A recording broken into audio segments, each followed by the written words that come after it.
دین کے معاملے میں آپ کو شدید مخالفت کا سامنا کرنا پڑے اور حالات بہت تنگ ہو جائیں اور دشمن آپ پر حملہ آور ہونے کو دوڑ رہے ہوں، تو ایسی صورت میں پھر اللہ ہی کا سہارا اصل سہارا ہے اور اسی سے دعا کرنی چاہیے، اور یہ دعا بہترین دعا ہے۔ اور پھر اسی طرح جہاں حق اور باطل کے درمیان فیصلہ نہ ہو رہا ہو کہ کیا سچ ہے اور کیا نہیں، تو اس موقع پر بھی یہ دعا کرنا مشروع ہے کہ فیصلہ پھر اللہ پہ چھوڑ دیا جائے۔ اور یہ بات تو ہم سب جانتے ہیں کہ مشکلات اور مصائب اللہ تعالیٰ ہی دور کرتا ہے، یعنی وہی ہے جو مشکل وقت کو آسانی میں بدلتا ہے۔ بعض اوقات ہم دیکھتے ہیں کہ ہماری دعا قبول نہیں ہوتی، ہم مشکل میں ہوتے ہیں اور ہم دعا کرتے رہتے ہیں لیکن وہ قبول نہیں ہوتی۔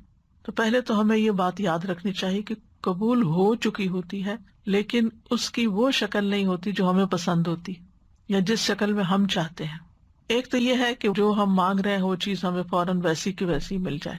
اگر دعا کو آپ مال سے تشبیہ دیں، سمجھنے کے لیے مثال، کہ اگر کوئی شخص آپ سے کہے کہ اگر تم اس وقت کوئی فائدہ اٹھانا چاہتے ہو تو میں تمہیں اتنا مال دے دیتا ہوں۔ دوسری آپشن یہ ہے کہ مال تو نہیں دیتا، لیکن اگر تم پر کوئی مصیبت آئی تو اس مصیبت میں جو بھی خرچ کرنا ہوگا وہ سارا میرے ذمہ، جیسے آپ انشورنس کراتے ہیں۔ تو اس میں بعض اوقات تھوڑے سے پیسے آپ نے دیے ہوتے ہیں لیکن جو نقصان ہوتا ہے وہ بہت بڑا ہوتا ہے اور پھر وہ اس سے کمپنسیٹ ہو جاتا ہے۔ تو بعض دعائیں جو ہیں وہ اس شکل میں تو پوری نہیں ہوتی جس میں ہم مانگ رہے ہوتے ہیں، لیکن اس کے بدلے میں کوئی آنے والی بہت بڑی مصیبت ٹل جاتی ہے جس کا ہمیں علم نہیں ہوتا، اللہ کو پتا ہوتا ہے، اور اللہ سبحانہ وتعالیٰ اس کو ہم سے دور کر دیتا ہے۔ اگر آپ کو کوئی چوائس دے کہ یا تو یہ جو تم مانگ رہے ہو یہ لے لو یا پھر اس مصیبت سے بچ جاؤ، کیا لیں گے؟ مصیبت سے بچنا۔ کہ ہو سکتا ہے ایک شخص گھر مانگ رہا ہو، گھر نہیں اس کو مل رہا، لیکن کوئی آنے والی مصیبت ٹل گئی کہ اس کی اولاد پہ یا اس کی اپنی جان پہ کوئی آنے والی تھی، کوئی بہت بڑا حادثہ تھا، کوئی بہت بڑی آفت تھی، تو آپ دعا اس چیز کے لیے مانگ رہے تھے، اللہ سبحانہ وتعالیٰ نے ایک اور چیز کے لیے قبول کر لی جو اللہ کی نگاہوں میں آپ کے لیے زیادہ فائدہ مند تھی، کیونکہ اگر آپ کو گھر مل بھی جاتا تو کیا ہوتا، مصیبت آ جاتی اور وہ گھر تو پڑے کا پڑا رہ جاتا، وہ تو خالی ہو جاتا۔ تیسرا یہ ہے کہ آپ کو کہا جائے کہ آج آپ یہ پیسے رکھ دیں اور کچھ سال کے بعد آپ اس کو million and trillions of time زیادہ کر کے لے لیں، تو آپ کیا چاہیں گے کہ صبر ہی کر لیتے ہیں تو کچھ سال بعد اتنا زیادہ مل جائے گا۔ تو آخرت میں انسان کو جو ملے گا تو انسان کہے گا کاش دنیا میں ایک دعا بھی قبول نہ ہوتی، لیکن چونکہ وہ غیب سے تعلق رکھتا ہے نا تو ہمیں وہ چیزیں نظر نہیں آتی، اس لیے ہم جلد بازی کر لیتے ہیں، اس لیے ہم تنگ پڑ جاتے ہیں اور ہم سوچتے ہیں کہ ہماری بات نہیں سنی جا رہی، اور ہم مانگ رہے ہیں ہم کب سے یہ دعا کر رہے ہیں، دعا ہی نہیں سنی جا رہی، نہیں سنی جا چکی ہے، لیکن وہ دعا کسی اور شکل میں کام کر رہی ہے جو اس سے بھی زیادہ فائدہ مند ہے۔ تو دعا چھوڑنی نہیں چاہیے، کیونکہ کچھ لوگ جلد بازی میں پھر دعا کرنا ہی چھوڑ دیتے ہیں، تو چھوڑنی نہیں چاہیے۔ اور بعض لوگوں کی آہیں اللہ تعالیٰ کو اتنی پسند ہوتی ہیں کہ وہ ان کے ذریعے بندوں کو اپنے قریب کرتا رہتا ہے، قریب و مجیب۔ بندہ سسکیاں لیتا ہے، روتا ہے، اپنے رب کے سامنے سر جھکاتا ہے، اور اللہ سبحانہ وتعالیٰ ہر سسکی پہ جواب دے رہا ہوتا ہے کہ میں نے سن لیا، بس تھوڑا سا صبر اور۔ یعنی ہر چیز میں صبر کی ضرورت ہے، کیونکہ اصل کامیابی صبر کے ساتھ ہی ہوتی ہے۔ لیکن ہمارا یہ یقین ہونا چاہیے کہ اللہ سبحانہ وتعالیٰ اس بات پر پوری طرح قادر ہے کہ وہ بندے کو خیر پہنچائے اور اس سے شر دور کر دے، اور اللہ کے سوا کوئی مددگار بھی نہیں ہے۔ اگر کوئی مسلمان بھی تنگ کر رہا ہو اور حق اور باطل کا فیصلہ نہ ہو تو ہاں، چھوٹی چھوٹی باتوں پہ تو نہیں، یعنی بڑا وراثت میں کوئی نہیں دے رہا جی وراثت ہو گئی یا ہسبینڈ وائف کے بیچ میں طلاق کے معاملات ہیں، یہ تو کوئی شدید ضرورت ہے، لیکن چھوٹی سی آرگیومنٹ ہوئی دو بندوں کے بیچ میں اور اس طرح کی آیتیں پڑھنی شروع کر دی، وہ ٹھیک نہیں ہے۔ یعنی اگر آپ کی رائے سے کسی نے اختلاف کر دیا تو آپ ایسی بات کرنے لگے، نہیں، سنگین معاملہ۔ آپ دیکھیں کہ شعیب علیہ السلام نے یہ دعا کب مانگی؟ جب بالکل اس کے بعد کوئی صورت ہی نہیں تھی اب مزید اصلاح کی۔ انہوں نے کہا کہ ہم تمہیں بستی سے نکال دیں گے یا تمہیں ہماری ملت میں واپس آنا ہوگا۔ تو اب ملت میں کیسے واپس جائیں، اور اگر وہ بستی سے ہی نکال دیتے ہیں تو کہاں جائیں؟ تو بہتر یہ ہے کہ پھر اللہ سے دعا کرتے ہیں، اللہ سے مدد مانگتے ہیں کہ وہ ہمارے حق میں بہترین فیصلہ کر دے۔ اگر ہمارا یہاں سے نکلنا ہی فائدے کا ہے تو پھر اللہ تعالیٰ جو فیصلہ کرے گا ہمیں قبول ہے۔ سازا یہاں پر ہے کہ وہی سارے دروازے کھولتا ہے، فتاح، تو سارے دروازے کھولتا ہے، کین بی رحمت کے دروازے سارے، اور ایون جو یہ بارش آئی تھی، جو عذاب کی جو چیز تھی، وہ بھی کھلا ہی تھا ایک طریقے سے. ہاں، یعنی کہ ہر چیز کو کھولنا اور بند کرنا، یعنی اللہ تعالیٰ کوئی رحمت پہنچانا چاہے تو کوئی بند نہیں کر سکتا، اور اگر کوئی روک دے تو وہ کوئی کھول نہیں تو سکتا. فتح وڈ بی جی ان بوتھ میننگس، جی. رائٹ؟ استاد ایک سوشل ایکسپیریمنٹ ہوا تھا جس میں جو ہے وہ بچے اپنے ایک فادر کے ساتھ، ان کو کینڈی دے دی گئی تھی and they were going towards another candy store, ٹھیک ہے، اور آن دا وے ٹو دا اسٹور بچے کو کہا گیا، مطلب باپ نے بچے سے کہا کہ یہ کینڈی تم دے دو، اور جب ہم کینڈی اسٹور پہنچیں گے تو میں تمہیں 2 کینڈیز دوں گا. تو ایک پرومس ہوا. تو اس میں سوشل ایکسپیریمنٹ میں یہ انہوں نے ڈٹرمن کیا کہ جو اپنے والد پہ ٹرسٹ کرتے تھے انہوں نے دے دی کینڈی کہ اچھا my father will live up to my promise, لیکن جن کا وہ تھوڑا سا شک میں تھا انہوں نے نہیں دی. And it is so applicable to اس کہ جو توکل کرتا ہے اللہ پہ تو وہ دنیا کو سیکریفائس کر دے گا کر دیتا ہے، آخرت کے لیے. بالکل. So it was very apt. اور پھر کچھ جلد باز ہوتے ہیں، وہ ریزسٹ نہیں کر سکتے، وہ فوراً ہی کینڈی کھانا چاہتے ہیں، وہ کل کی 2 کے اوپر نہیں جاتے. استاذہ جی، فقہ القلوب میں یہ ایک دفعہ مثال آپ نے بتائی تھی کہ ہم کام کرتے ہیں، کام کرواتے ہیں لوگوں کو، درمیان میں ان کے ویجز نہیں دے دیتے، جب کام مکمل ہوتا ہے تب ہم ان کے ویجز دیتے ہیں، جو بھی کام کوئی کرتا ہے. تو ہمارے لیے بھی اللہ تعالیٰ نے آخرت میں سارا اجر لکھا ہے، اور ہم چاہتے ہیں کہ سب ہمیں اسی دنیا میں مل جائے، یعنی جو نیکیاں کرتے جا رہے ہیں ساتھ ساتھ ہمیں ریوارڈ ملتا جائے یا ہمیں کوئی اپریشیٹ کرتا جائے. تو وہ ایک وقت ہے جس وقت ہمیں سب کچھ ملنا ہے. اگلی دعا سورت آل عمران کی دعا ہے، حسبنا اللہ ونعم الوکیل. ہمیں اللہ ہی کافی ہے اور وہ بہترین کارساز ہے. یعنی اگر دشمن کا ڈر ہو، خوف ہو، پریشانی ہو یا کوئی نقصان دے گا تو اس موقع پر ہمیں اللہ ہی کافی ہے اور وہ بہترین کارساز ہے. اس دعا کا کانٹیکس یہ ہے کہ غزوہ احد کے بعد ابو سفیان نے بعض لوگوں کو معاوضہ دے کر مسلمانوں کے اندر یہ افواہ پھیلائی کہ مشرکین مکہ لڑائی کے لیے بھرپور تیاری کر رہے ہیں، تاکہ یہ سن کے مسلمانوں کے حوصلے پست ہو جائیں. لیکن مسلمان اس قسم کی افواہیں سن کر خوف زدہ ہونے کی بجائے اور بہادر ہو گئے اور انہوں نے اللہ پر بھروسہ کیا. ان کے اندر ایمانی قوت پیدا ہوئی. الذین قال لهم الناس ان الناس قد جمعوا لكم فاخشوهم فزادهم ایمانا وقالوا حسبنا اللہ ونعم الوکیل. وہ لوگ کہ لوگوں نے ان سے کہا کہ بے شک لوگوں نے تمہارے خلاف فوج جمع کر لی ہے، سو ان سے ڈرو. تو اس بات نے انہیں ایمان میں اور زیادہ کر دیا اور انہوں نے کہا ہمیں اللہ ہی کافی ہے اور وہ بہت بہترین کارساز ہے. اس میں آپ دیکھیے کہ اللہ سبحانہ تعالیٰ پر مکمل بھروسہ اور ٹرسٹ اور حقیقی توکل محسوس ہوتا ہے کہ حسبنا اللہ ونعم الوکیل، کافی ہے ہمیں اللہ ہی اور وہ بہترین کام بنانے والا ہے.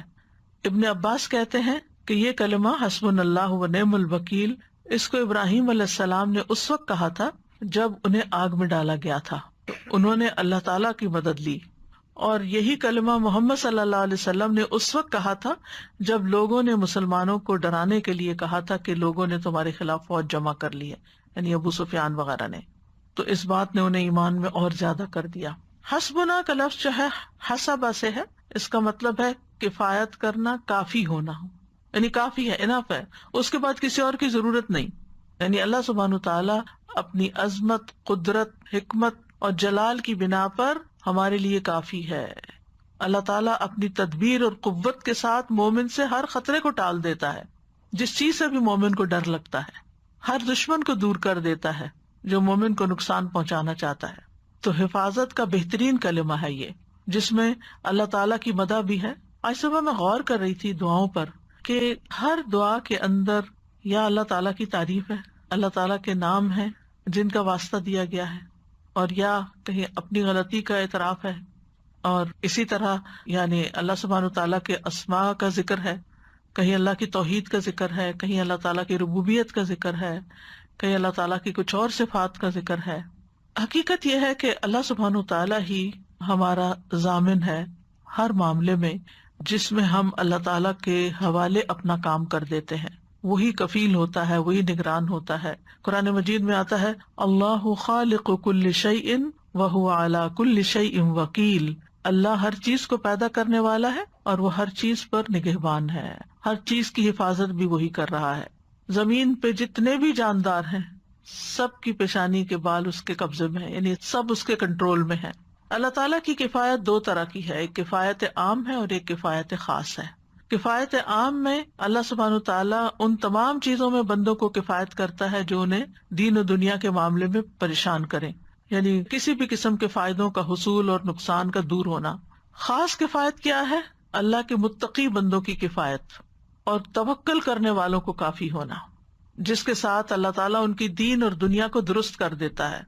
جیسے آتا ہے نا، یا ایھا النبی حسبک اللہ ومن اتبعک من المؤمنین، اے نبی آپ کے لیے بھی اللہ کافی ہے اور ایمان لانے والوں کے لیے بھی۔ تو اس سے کیا پتہ چلتا ہے کہ اللہ سبحانہ تعالیٰ ایمان والوں کے لیے جو اس پر توکل کرتے ہیں ان کے لیے خاص قسم کی کفایت کرتا ہے۔ جیسے کل بھی میں نے کچھ مثالیں دی تھی نا، کہ جس میں بندوں کے پاس کچھ بھی نہیں تھا اور صرف اللہ پہ بھروسہ تھا، وسائل کچھ بھی نہیں تھے۔ اچھا، اس کا یہ مطلب نہیں ہے کہ انسان وسائل اختیار نہ کرے، وسائل ضرور اختیار کرے، لیکن بعض اوقات وسائل ہوتے ہی نہیں، پھر کیا کرے؟ کمزور محسوس نہ کرے اور یہ نہ سوچے کہ اب تو میں مارا گیا، اب میں نہیں بچتا، نہیں، پھر بھی معاملہ اللہ کے سپرد کرے اور اللہ تعالیٰ کو اپنا ضامن بنائے۔ اور اگر اللہ کسی کے ساتھ ہو پھر کسی اور کی ضرورت بھی نہیں رہتی۔ حسبنا اللہ، اب سوچیے ذرا، غور کیجیے اس پر، حسبنا اللہ، اللہ کافی ہے۔ کافی کا مطلب اور کسی کی ضرورت نہیں، کافی ہے، اس کی مدد ہمارے لیے بہت ہے، اس پہ ہم ٹرسٹ کرتے ہیں۔ پھر اگلی دعا ہے سورۃ القصص کی، رب نجنی من القوم الظالمین، اے میرے رب مجھے ظالم قوم سے نجات دے۔ یہ بابرکت دعا موسیٰ علیہ السلام کی دعاؤں میں سے ہے۔ ان کی بہت سی دعائیں ہیں، ان میں سے ایک دعا یہ ہے۔ موسیٰ علیہ السلام جب فرعون کے ظلم و ستم سے تنگ آ گئے تو انہوں نے یہ دعا کی کہ یا رب مجھے فرعون اور اس کی قوم سے نجات دے۔ اسی طرح کی دعا مانگی تھی کس نے؟ آسیہ علیہ السلام نے۔ کیا؟ رب ابن لی عندک بیتا فی الجنہ ونجنی من فرعون وعملہ، کیونکہ تھا تو اس کا شوہر لیکن دشمن بن چکا تھا۔ تو اگر کوئی بھی ظلم کرتا ہو اور شدید ظلم کرتا ہو اور انسان کے پاس اس سے نکلنے کا کوئی چارہ نہ ہو تو انسان کو یہ دعا پڑھنی چاہیے کہ اللہ مجھے ظالم لوگوں سے نجات دے۔ بعض اوقات بعض خواتین بہت کمزور ہوتی ہیں اور ان پر تشدد بھی کیا جا رہا ہوتا ہے اور ان پہ لعن طعن بھی اور ان کو دن رات کی دھمکیاں بھی اور ذلت آمیز سلوک بھی، اور ضروری نہیں کہ وہ دین کے معاملے میں، دنیا کے معاملے میں بھی بعض لوگوں کے اوپر بلا وجہ کا ظلم کیا جاتا ہے۔ تو اللہ سبحانہ تعالیٰ ہی ہے جو ظالموں کے چنگل سے انسان کو چھڑا سکتا ہے، تو اس وقت یہ دعا پڑھنی چاہیے۔ اور یہاں بھی رب کے وسیلے سے دعا کی جا رہی ہے، ربی نجنی من القوم الظالمین، کہ تو ہی میرا رب ہے، تو ہی میرا خالق ہے، تو ہی میرا مالک ہے، تو ہی میرا رازق ہے، تو ہی مجھے چلانے والا ہے، تو ہی میری کفایت کرنے والا ہے، تو ہی میری مدد کرنے والا ہے۔ میں اس ظلم کا شکار ہوں، میری کوئی مدد کرنے والا نہیں۔ حتیٰ کہ بعض اوقات آپ دیکھیں ماں باپ بھی ہاتھ اٹھا لیتے ہیں کہ ہم کچھ نہیں کر سکتے، بس اب تم صبر ہی کرو۔ ایک انسان کہاں تک صبر کر سکتا ہے؟ تو یہاں ظالموں سے مراد فرعون اور اس کی قوم تھی۔ ظالموں سے مراد کفار بھی ہو سکتے ہیں اور ظالموں سے مراد سو کالڈ مسلم بھی ہو سکتے ہیں جو خود مسلمانوں پر ہی ظلم کر رہے ہوں۔ تو انبیاء اور نیک لوگ ہمیشہ سختیوں میں، تکلیفوں میں، مصیبتوں میں اللہ سبحانہ تعالیٰ کی طرف رجوع کرتے ہیں اور اسی سے مدد طلب کرتے ہیں اور اللہ سبحانہ تعالیٰ کی طرف پناہ لینے کے لیے دوڑتے ہیں۔ تو ظالموں کے شر سے بچنے کے لیے اپنی دعاؤں میں یہ دعا شامل کر لینی چاہیے۔ اور اس کے علاوہ بھی جو مصیبتیں ہیں، یعنی مختلف لوگوں کی طرف سے مصیبتیں ہو سکتی ہیں، تو ایسی صورت میں، یعنی بعض لوگ ایسے ممالک میں رہتے ہیں کہ جس میں ان کا صرف مسلمان ہونا ہی ایک بہت بڑا جرم ہے اور ان کو جو سزائیں دی جاتی ہیں، آپ دیکھیں کہ برما کے لوگوں کا کیا قصور تھا اور کس طرح ان کو جلایا گیا اور کس طرح ان کو گھر بے گھر کیا گیا اور کس طرح وہ یعنی اس ڈر اور خوف سے جب نکلے بھی ہیں تو آگے ان کے ساتھ کتنی مشکلات پیش آئیں۔ کبھی کبھی میں سوچتی ہوں اس تصور میں بھی کہ اگر میں وہاں پیدا ہوئی ہوتی تو کیا حال ہوتا۔ اسی طرح جو چائنیز مسلم ہے وہ جس حال میں ہے اور ان کے جو حالات آپ پڑھتے ہیں، مجھے خود کچھ چائنیز نے بتایا تھا کہ بعض جگہوں پر اتنی سختی ہے مسلمانوں پر کہ وہ روزہ نہیں رکھ سکتے، زبردستی ان کے منہ میں کھانا ٹھونستے، یعنی عام دنوں میں ان کو چاہے دیکھیں یا نہ دیکھیں کہ کچھ کھا رہے ہیں یا نہیں، لیکن رمضان میں نماز پڑھنے کی تو اجازت نہیں۔ اور تقریباً سارے چائنیز نے دو نام رکھے ہوئے ہیں، ایک اسلامی نام رکھا ہوا ہے اور ایک چائنیز نام رکھا ہوا ہے، یعنی حتیٰ کہ اپنے نام سے بھی اپنی آئیڈینٹی کو چھپاتے ہیں کیونکہ ایسے ظلم و ستم میں رہ رہے ہیں۔ آپ سوچئے ہم اس آزادی کی نعمت کا جتنا بھی شکر ادا کریں کم ہے. اگر اللہ نہ کرے ہم کسی ایسی جگہ پر پیدا ہوتے جس میں نہ ہم نماز پڑھ سکتے، نہ ہم حجاب کر سکتے، نہ ہم اپنے آپ کو مسلمان ظاہر کر سکتے، تو پھر کیا کرتے؟ یعنی جہاں ہر طرف سے ظلم و ستم کی بارش ہے. تو ایسے تمام مسلمانوں کو جو کہیں پر بھی ہوں، جو کسی بھی طرح کے ظلم و ستم کا شکار ہوں، زیادہ سے زیادہ اللہ سبحانہ تعالیٰ کی طرف رجوع کرنی چاہیے. مشکل یہ ہے کہ عموماً جب دنیا میں ہمیں کوئی تکلیف ہوتی ہے تو ہم اللہ سبحانہ تعالیٰ کی طرف سب سے آخر میں جاتے ہیں. پہلے ہم لوگوں کی طرف دیکھتے ہیں، امی ابا کی طرف دیکھتے ہیں، بہن بھائیوں کی طرف دیکھتے ہیں، اگر مالی کمی کا شکار ہیں تو مالدار لوگوں کی طرف دیکھتے ہیں، تو دنیا کے سہارے ڈھونڈتے ہیں. ٹھیک ہے، دنیا کے وسائل اختیار کر سکتے ہیں، لیکن سب سے زیادہ خالص ہو کر پہلے اللہ تعالیٰ ہی کو پکارنا چاہیے. تو اللہ تعالیٰ لوگوں کے دل بھی مسخر کر دیتا ہے آپ کی مدد کے لیے، کیونکہ دعا ایسی چیز ہے جو ایک عبادت بھی ہے اور اس کے ذریعے مصیبتیں اور بلائیں ٹلتی بھی ہیں، کیونکہ عبادت بذات خود ایک ذریعہ بنتی ہے آپ کا اللہ سبحانہ تعالیٰ کی طرف رجوع کرنا ہی. یعنی بعض اوقات انسان منہ سے بھی کچھ نہیں نکال پاتا، اتنا اوور ویلمڈ ہوتا ہے، اتنا زیادہ اس کا دماغ پریشان ہوتا ہے کہ اس کو دعا کرنے کے لیے الفاظ بھی نہیں ملتے، لیکن وہ صرف یہی کہتا ہے یا رب یا رب، یعنی صرف اللہ کے کسی نام کے ساتھ ہی اس کو پکار رہا ہوتا ہے. تو یہ پکارنا بھی اللہ کو بڑا بھا جاتا ہے کہ اس مشکل میں یہ بندہ یہ جانتا ہے اور اس بات کا اعتماد رکھتا ہے کہ میرا کوئی رب ہے اور وہ میری مدد کر سکتا ہے اور وہ میری اس مشکل کو آسان کر سکتا ہے. تو چھوٹی تکلیف ہو یا بڑی تکلیف ہو، ذاتی زندگی میں ہو یا اجتماعی زندگی میں ہو، لا ملجا ولا منجا منک الا الیک، سہارا تو اللہ ہی کی ذات ہے، الٹیمیٹ سہارا وہی ہے. ہر حال میں اس بات کو سمجھ لینا چاہیے، صرف یہ دشمنوں کے شر سے بچنے کے لیے نہیں، ہر حال. اور پھر آپ دیکھیے کہ کچھ دشمن ظاہر ہوتے ہیں، کچھ چھپے ہوئے ہوتے ہیں، کچھ تو سامنے آ کے وار کر رہے ہوتے ہیں، اور کچھ چھپ کے اور ایسے طریقوں سے آپ کے خلاف سازشیں کر رہے ہوتے ہیں کہ خود آپ کو بھی نہیں پتا ہوتا. تو ایسے میں بچانے والا تو صرف پھر اللہ ہی ہے. وہ جانتا ہے کہ کون ہمارے لیے کتنا مخلص ہے اور کون ہمارے لیے مشکلات کھڑی کرنے والا ہے. ہم زیادہ جب غم میں ہوتے ہیں اور پریشانی میں ہوتے ہیں تو اس وقت ہی ایسے حملے بھی زیادہ ہوتے ہیں شیطانوں کے، اور ہم اس وقت ایسے شرک میں، ایسے گناہوں میں، ایسی پرابلمز ہم کرنا شروع کر دیتے ہیں جو ہم نے کبھی سوچی بھی نہیں ہوتی. اور اکثر انسان ہمارے غلط ساتھ راستے پہ چل پڑتا ہے. اور پھر کیونکہ ہمیں اگر یہ ہم نے اپنے آپ کو ٹرین نہیں کیا ہوتا کہ ہمیں اللہ سے رجوع کرنا ہے، اللہ سے مانگنا ہے، تو پھر ہم یہ راستے ڈھونڈتے ہیں جو آپ نے ابھی ایکسپلین کیے. نیکسٹ دعا ہے سورۃ العنکبوت کی. رب انصرني على القوم المفسدين. اے میرے رب ان لوگوں کے مقابلے پر میری مدد فرما جو فساد کرنے والے ہیں، فسادی ہیں. یعنی کچھ تو ظالم ہوتے ہیں اور کچھ فسادی ہوتے ہیں. وہ آپ کے خلاف کوئی نہ کوئی ایسی چال چلے رکھتے ہیں کہ جس سے آپ چین سے نہیں بیٹھ سکتے. کبھی کسی کو آپ کے خلاف بھڑکا دیں گے، کبھی کسی کو آپ کے خلاف بدگمان کر دیں گے، کبھی کہیں سے کوئی مسئلہ کھڑا کر دیں گے. تو انسان سوچتا ہے کہ اب کرے تو کرے کیا. پھر سہارا تو اللہ ہی ہے، رجوع تو اللہ ہی کی طرف کرنا ہے، اس لیے اسی سے مدد مانگنی ہے. کچھ یاد ہے یہ دعا کس نے مانگی تھی؟ یہ کس کی دعا ہے؟ لوط علیہ السلام کی دعا ہے. ٹھیک ہے، لوط علیہ السلام کی قوم کی سرکشی اور ان کی مخالفت جو تھی وہ حد سے بڑھ گئی اور وہ ڈھٹائی کے ساتھ اپنی بے حیائی کے اوپر مصر رہے. تو ایک وقت آیا کہ لوط علیہ السلام پھر ان کے ہدایت پر آنے کی طرف سے مایوس ہو گئے، اب یہ سیدھے ہونے والے نہیں ہیں. تو انہوں نے اس وقت اللہ سبحانہ تعالیٰ سے دعا کی کہ جس طریقے سے تو مناسب سمجھے میری مدد کر. رب انصرنی علی القوم المفسدین، یہ فسادی لوگ جو ہیں، یہ بگڑے ہوئے لوگ جو ہیں، ان کے خلاف میری مدد کر اور ان سے مجھے نجات دے. تو اللہ سبحانہ تعالیٰ نے ان کی دعا قبول کر لی اور ان کی قوم کو ہلاک کرنے کے لیے فرشتے بھیجے.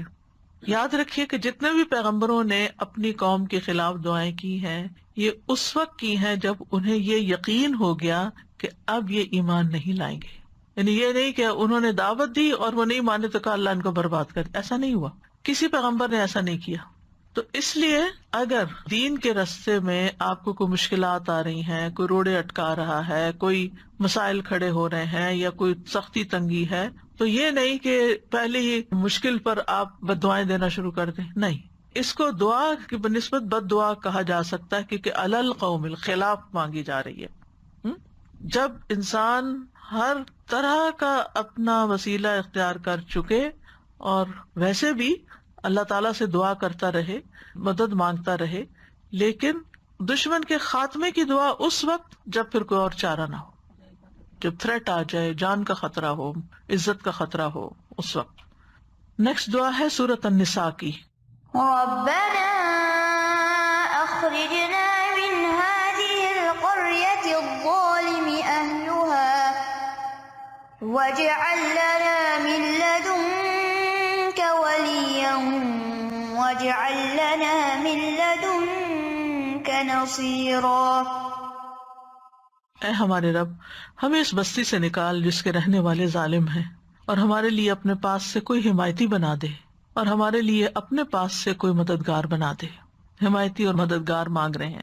اس آیت میں ان کمزور مسلمانوں کی طرف اشارہ ہے، ان بچوں کی طرف اشارہ ہے، عورتوں کی طرف اشارہ ہے جو مکہ یا آس پاس کے کچھ قبائل میں موجود تھے. وہ اسلام قبول کر چکے تھے لیکن ہجرت نہیں کر سکتے تھے، ان کے پاس وسائل نہیں تھے، لہٰذا وہ کفار کے ظلم اور تشدد کو برداشت کرنے پر مجبور تھے، اور اللہ تعالیٰ سے دعا کیا کرتے تھے کہ یا اللہ ان ظالموں سے رہائی کی کوئی صورت پیدا فرما دے، اور ہمارا کوئی حامی و مددگار پیدا کر دے جو ہمیں ان ظالموں کے ظلم سے نکال کے لے جائے.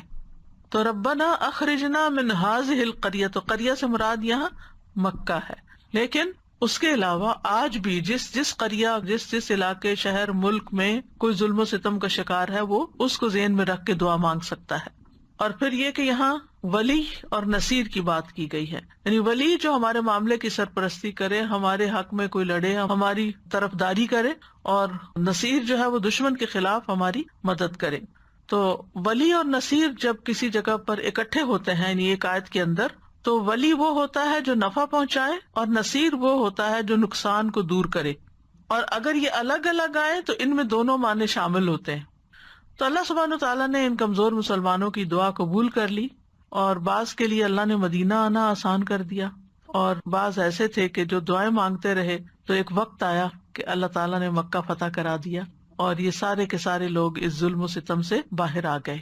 یہ تو دعائیں تھیں ظالم سے بچنے کی، دشمن سے بچنے کی، لیکن اس کے علاوہ اوور آل بھی حفاظت کے لیے دعا، شیطان سے حفاظت کی، کیونکہ وہ عدو مبین، اس کے لیے بھی دعائیں ہیں. جیسے کہ سورۃ البقرہ کی آخری آیات اگر انسان رات کو پڑھتا ہے تو وہ اسے ہر آفت سے بچانے کے لیے کافی ہو جاتی ہیں. کفتاہ معوذات. رسول اللہ صلی اللہ علیہ وسلم نے فرمایا، اے عقبہ، کیا میں تمہیں دو بہترین صورتوں کے بارے میں نہ بتاؤں جو پڑھی جاتی ہیں؟ قل اعوذ برب الفلق اور قل اعوذ برب الناس. اے عقبہ، جب بھی تم سو اور جاگو ان صورتوں کو پڑھا کرو. کسی مانگنے والے نے ان کی مثل نہیں مانگا، اور نہ کسی پناہ مانگنے والے نے ان کی مثل پناہ مانگی. حتیٰ کہ اگر آپ کو وسوسے آتے ہیں یا آپ کو کسی بھی قسم کے شر سے ڈر لگتا ہے، ایسی چھپی بیماریوں سے ڈر لگتا ہے کہ جن کا انسان کو خود بھی نہیں پتا ہوتا، کچھ لوگ ہوتے ہیں نا کہ ایک انجانے خوف کا شکار رہتے ہیں، پتہ نہیں کیا ہو جائے، تو ان دونوں صورتوں کو اگر انسان شعوری طور پر ہر نماز کے بعد پڑھنا شروع کر دے، یہ ایسے خوف کا یقینی علاج ہے. من شر ما خلق، تجربہ کر کے دیکھ لیں، یعنی خوف ہو، وسوسے ہوں، ان کی جگہ آپ کا دل خوشی سے بھر جائے گا. اور جتنا جتنا اللہ تعالیٰ پر اعتماد بڑھتا جاتا ہے کہ اللہ تعالیٰ ہے اور وہ مدد کرے گا اور وہ اس سارے تکلیف کو دور کر دے گا اور ہر چیز اس کے کنٹرول میں ہے، تو اتنا اتنا ایمان بڑھتا جاتا ہے. اصل میں علاج کیا ہے؟ امیونٹی بڑھائیں. خوف خطرے تو ہر جگہ ہیں ہی، فساد ہی فساد ہے دنیا میں. کس چیز کی طرف آپ نگاہ اٹھائیں گے کہ وہاں آپ کو کوئی نہ کوئی مسئلہ نظر نہیں آئے گا؟ مسائل تو ہیں دنیا میں، ہے ہی امتحان کی جگہ، لیکن پھر یہاں رہتے ہوئے کیسے اپنے اندر اطمینان پیدا کریں؟ اطمینان کہاں ہے؟ اطمینان پھر صرف اللہ پر ایمان لانے میں ہے. اور جتنا جتنا ایمان بڑھے گا اتنے اتنے آپ طاقتور ہوتے چلے جائیں گے، اور جتنے جتنے آپ طاقتور ہوتے چلے جائیں گے آپ ہر ایک چیز کا مقابلہ کرنے کے لیے تیار ہو جائیں گے. پھر چیزیں آپ پر حاوی نہیں ہوں گی، آپ ان سب مسائل پر حاوی ہو جائیں گے. اور پھر اپنی زندگی کے اچھے دنوں کو سوچا کریں، کیونکہ ہم میں سے ہر انسان کی زندگی میں اتار چڑھاؤ آتے رہتے ہیں. کبھی ہم ایمان کے اعتبار سے بڑے اوپر ہوتے ہیں، پھر نیچے ہو جاتے ہیں، پھر اوپر ہوتے ہیں، کیونکہ ہمارا دل ایک حالت میں تو رہتا ہی نہیں ہے نا، اس نے تو اوپر نیچے ہوتے رہنا ہے. تو پھر سوچا کریں ان وجوہات کو، ان چیزوں کو دیکھا کریں کہ وہ کیا چیزیں تھیں کہ جس کی وجہ سے میرا ایمان زیادہ تھا. مثلا رمضان میں زیادہ تھا، اس کا مطلب آپ روزے رکھتے تھے تو آپ کو فائدہ، تو روزے رکھنا شروع کر دیں، یعنی اپنے اس چیز سے نکلنے کے لیے، ایمان بڑھانے کے لیے. آپ قرآن کی تلاوت زیادہ کرتے تھے تو اپنی قرآن کی تلاوت کی ڈوز بڑھا دیں. آپ مخصوص ذکر کیا کرتے تھے، یا آپ لوگوں کو تعلیم دیتے تھے، یا آپ صدقہ خیرات زیادہ کر رہے تھے. یعنی یہ سارے علاج ہیں قلبی بیماریوں کے اور ان سارے مخاوف کے. مخاوف خوف کی جمع ہے، عربی کا لفظ ہے، یعنی یہ حل ہے، یہ علاج ہے. اور دعا جو ہے نا یہ اسلحہ ہے، دعا مومن کا سلاح ہے، اس کو معمولی نہ سمجھا کرے، کیونکہ جب کسی کو کسی مسئلے کا حل دعا بتایا جاتا ہے تو اس کا دل بیٹھ جاتا ہے، وہ کہتا ہے اس کے پاس تو کوئی حل ہی نہیں ہے، دعا تو کر ہی رہے ہیں۔ پھر دعا کو بہتر کرنے کی ضرورت ہے، جو کر رہے ہیں اس میں مزید ڈوز ڈالیں اور مختلف دعائیں کریں اور شعوری طور پر کریں اور قبولیت کے اوقات میں کریں، اپنی نیکیاں بڑھا دیں، کیونکہ ان رحمت اللہ قریب من المحسنین۔ یعنی آپ سوچئے کہ اگر کوئی ہر نماز کے بعد تھوڑا سا وقت نکال کے یہ صورتیں پڑھ لیتا ہے، قل هو اللہ احد، قل اعوذ برب الفلق، قل اعوذ برب الناس، آپ صلی اللہ علیہ وسلم کی یہ بات یاد رکھتے ہوئے کسی مانگنے والے نے ان کی مثل نہیں مانگا، نہ کسی پناہ مانگنے والے نے ان کی مثل پناہ مانگی، یعنی شر سے بچنے کے لیے اس سے بہتر کوئی دعا ہی نہیں دوسرے لفظوں میں، کیونکہ انسان جب مخلوق کے شر سے ڈرتا ہے تو پھر مخلوق کے رب یعنی رب الناس کی ہی پناہ لیتا ہے اور وہی ان سے بچا سکتا ہے۔ پہلے بھی ایک چھوٹی سی مثال میں نے دی تھی شاید کسی لیکچر میں، کہ جب آپ کہیں جا رہے ہوں اور بکریوں کے ریوڑ کے پاس سے گزر رہے ہوں اور بکریوں والے کے پاس اس کا کتا بھی ہو، وہ کتا آپ پہ بھونکنا شروع کر دے، تو آپ کیا کریں گے؟ آپ خود کتے سے لڑیں گے یا بکری والے کو کہیں گے اپنے کتے کو سنبھالو؟ بکری والے سے ہی کہیں گے نا، کیونکہ آپ اس سے نہیں لڑ سکتے، اس کے تو ایک اشارے میں وہ بھاگ جائے گا۔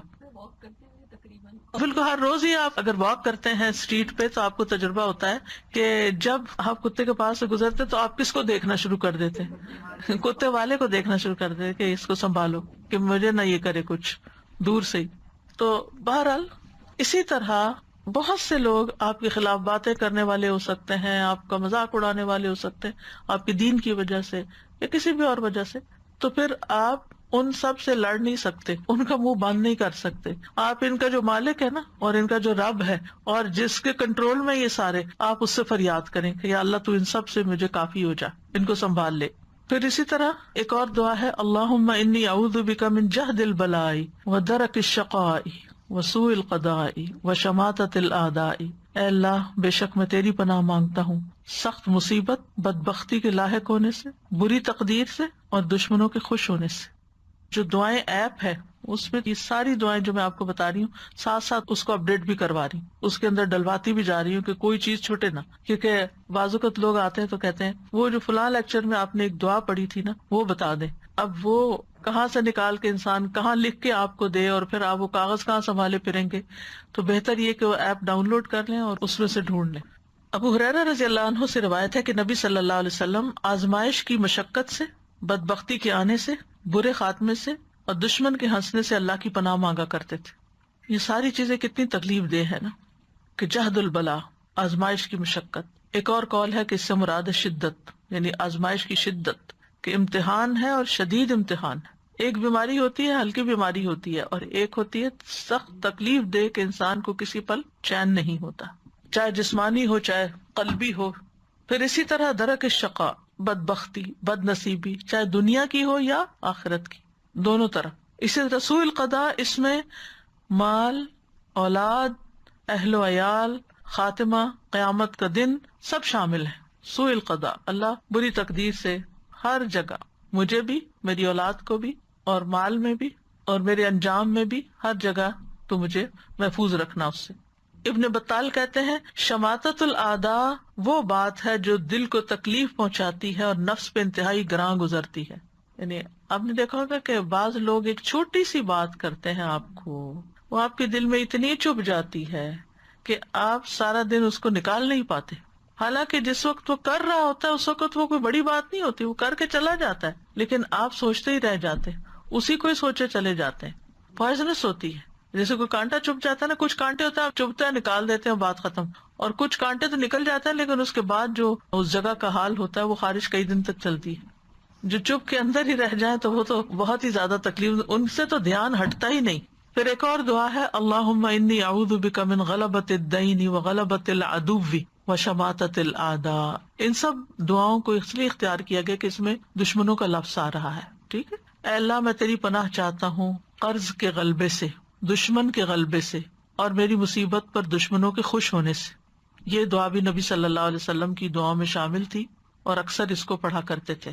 اس میں آپ دیکھیے غلبۃ العدو اور شماتۃ الاعداء، دشمن کے غالب آنے سے اور بہت سارے دشمنوں کے ہنسنے خوش ہونے سے۔ پھر اعوذ بکلمات اللہ التامات من شر ما خلق، میں اللہ کے تمام کلمات کے ساتھ پناہ لیتا ہوں ہر اس چیز کے شر سے جو اس نے پیدا کی۔ خولہ بنت حکیم کہتی ہیں میں نے رسول اللہ صلی اللہ علیہ وسلم کو فرماتے ہوئے سنا، جو کسی جگہ پڑاؤ کرے یعنی کسی جگہ ٹھہرے اور یہ دعا پڑھے تو اسے کوئی چیز نقصان نہیں دے گی حتیٰ کہ وہ وہاں سے کوچ کر جائے۔ آج کل سمر ہے، آپ لوگ پارک وغیرہ جاتے ہوں گے، ونٹر کے مقابلے میں انسان کی موومنٹ زیادہ ہوتی ہے، کبھی آؤٹ آف سٹی جا رہا ہے، کبھی کسی کے گھر جا رہا ہے، کبھی باہر سیر کے لیے جا رہا ہے، یا اس کے علاوہ بھی جیسے آپ اپنے کسی کام سے ہاسپٹل جاتے ہیں، ہاسپٹل میں بعض لوگ علاج کیا کرواتے ہیں، کچھ اور جراثیم کیچ کر کے آ جاتے ہیں اور وہ پہلی بیماری سے بھی بڑے ہو جاتے ہیں۔ یا اسی طرح آپ بینک جاتے ہیں یا کہیں بھی جاتے ہیں تو اگر آپ انٹر ہوتے ہی دعا پڑھ لیں تو انشاءاللہ وہاں کے ہر شر سے محفوظ رہیں گے۔ اور پھر آپ دیکھیے کہ کلمات اللہ کا کیا معنی ہے، اعوذ بکلمات اللہ، اس میں اللہ کے اسماء اور اللہ کی نازل کردہ ساری کتابوں کے کلمات، اللہ کا کلام ہے، جیسے قرآن اللہ کا کلام ہے، ٹھیک ہے۔ تو اسی طرح سورۃ الفلق اور سورۃ الناس وہ بھی بیچ میں آ جاتی ہیں۔ تو انسان اللہ سبحانہ تعالیٰ کے سارے کلمات کے ذریعے یعنی کہ اس کا وسیلہ پکڑتا ہے نا، ان کا اللہ ہی کی پناہ لیتا ہے ہر مخلوق کے شر سے بچنے کے لیے۔ اور مخلوق میں آپ دیکھیے کہ چاہے انسان ہو، چاہے حیوان ہو، چاہے جنات ہو، سب شامل ہیں۔ اب انسان جیسے ایک دوسرے کو نقصان پہنچاتے ہیں ظلم کر کے، ایک دوسرے پہ سرکشی کر کے، قتل کر کے، مار پٹائی کر کے، گالی گلوچ دے کے، اور اس کے علاوہ جو بھی کوئی شر ہوتا ہے کسی کا، غلط باتیں آپ کے ذہن میں ڈال کے، یہ بھی انسانوں کا شر ہے۔ اور اس وقت آپ دیکھیں کہ معاشرے کے اندر وقت کے ساتھ ساتھ حتیٰ کہ ہمارا جو سیل فون ہے اس کے اندر بھی بہت سارا شر ہے۔ آپ اپنے بچے کو کام کرنے کے لیے لیپ ٹاپ لے کے دیتے ہیں، اس کے اندر بھی بہت سا شر ہے۔ کس چیز کو ہاتھ لگائیں کہ وہاں آپ کو شر نہ ملے؟ حتیٰ کہ آپ فروٹ خریدتے ہیں تو اس کے اوپر ایسے اسپرے کیے ہوئے ہوتے ہیں کہ وہ پتہ نہیں کس کس طریقے سے نقصان دیتے ہیں۔ پانی جو پیتے ہیں آپ، اس کے اندر پتہ نہیں کیا کچھ شامل ہو چکا ہے۔ یعنی کون سی چیز ہے ایسی کہ جس سے آپ سمجھے کہ ہم محفوظ ہیں؟ وقت کے ساتھ ساتھ جہاں زندگی بہت آرٹیفیشل ہو گئی ہے، وہاں ہر چیز کے اندر بعض اوقات بڑی خوبصورت پیکنگ ہوتی ہے، خوبصورت اس کے اوپر ریپرز لگے ہوئے ہوتے ہیں، لیکن وہی چیز پی کے آپ بیمار ہو جاتے ہیں اور وہی چیز کھا کے آپ مصیبت کا شکار ہو جاتے ہیں۔ وہی کھانا سب کھا رہے ہوتے ہیں لیکن ان کو اتنی تکلیف نہیں ہوتی جتنی آپ کو ہو جاتی ہے۔ تو آپ کو نہیں پتا چلتا کہ اس کے اندر کون سی ایسی چیز ہے جو مجھے سوٹ نہیں کرتی، میں اس سے الرجک ہوں یا میرے لیے وہ شر ہے۔ تو اگر آپ شام کے وقت ہر روز یہ دعا پڑھ لیتے ہیں ریگولرلی تو بہت اچھا ہے، لیکن اس کے علاوہ کہیں بھی جاتے ہوئے، ایون گروسری اسٹور جاتے ہیں، آپ مال جاتے ہیں، کہیں جاتے ہیں، جا کے اس کو پڑھ کے اللہ تعالیٰ کی پناہ میں اپنے آپ کو دیں کہ یا اللہ ہم تو جانتے بھی نہیں۔ اسی طرح موت کا وقت، پھر موت کے بعد قبر کے اندر بھی کیسا کیسا شر ہے، عذاب قبر ہے، اور اس کے علاوہ کیڑے مکوڑے۔ کل میں وہ دیکھ رہی تھی زمین کے کیڑوں کے بارے میں کہ کس کس قسم کے ہیں۔ آپ یقین کریں کہ اگر آپ دیکھ لیں نا ان کو تو دہشت کے مارے نیند نہ آئے۔ تو جب انسان قبر میں چلا جاتا ہے تو پتہ نہیں کس کس قسم کی مخلوق انسان کو آ چمٹتی، اور وہاں سے تو بھاگ نہیں سکتے، وہاں تو جانا ہی جانا ہے۔ تو ان چیزوں کو بھی ذہن میں رکھا کریں جب ایسی دعائیں مانگیں۔ من شر ما خلق، یعنی وقت کے ساتھ ساتھ ایسی چیزیں سامنے آ رہی ہیں جو کبھی ہمارے تصور میں بھی نہیں تھی نا۔ پہلے آنکھوں سے اوجھل تھی، وہ ہم سے غیب میں تھی، لیکن اب وہ چیزیں سامنے آ گئی ہیں تو اتنی دہشت بھی پھر بڑھتی چلی جاتی، لیکن ہم اس کو اپنے ساتھ ریلیٹ نہیں کرتے۔ ہم کہتے ہیں ہاں یہ کسی نے کسی جنگل میں ویڈیو بنائی ہے اور یہ وہاں ہے، یہ کیڑا مکوڑا یا سانپ یا کچھ، ہمیں نہیں پتا کہ کہاں کیا ہے۔ کل اتفاق سے میں پڑھنے بیٹھی جب تو ایک مکھی میرے پاس آ گئی۔ اس مکھی نے مجھے اتنا تنگ کیا میں آپ کو بتا نہیں سکتی۔ آخر وہ جب میری کتاب پہ بیٹھی نا تو میں نے اس کو دم کرنا شروع کیا۔ یقین مانے اس کے بعد وہ نہیں ہلی، وہ پتہ نہیں کہاں غائب ہوئی، مجھے نہیں پتا۔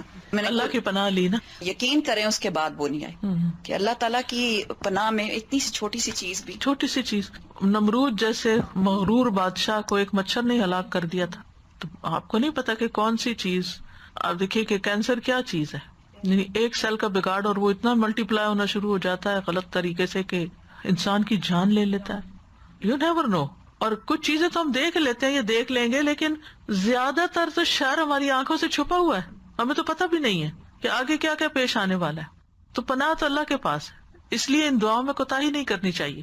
جیسے یہ دعائیں ایپ ہے نا، تو اس میں بہت زیادہ دعائیں شامل ہوگی نا، تو پھر انسان گھبراتا ہے کہ اتنی تو میں نہیں روز پڑھ سکتا. تو روز پڑھنے کی چیز نہیں ہے، آپ شروع کر لیں اور جتنی آسانی سے ایک نماز کے بعد پڑھ سکیں، فجر کے بعد پڑھ لیں، ظہر اثر جو آپ کا ذرا سا فری ٹائم ہو، اور پھر وہیں سے چھوڑ دیں، پھر اگلے دن پھر وہیں سے شروع کر لیں، کرتے کرتے کرتے ہر چیز. بس کوشش یہ کریں کہ ذرا سمجھ کے اور شعور کے ساتھ ان کو ادا کریں.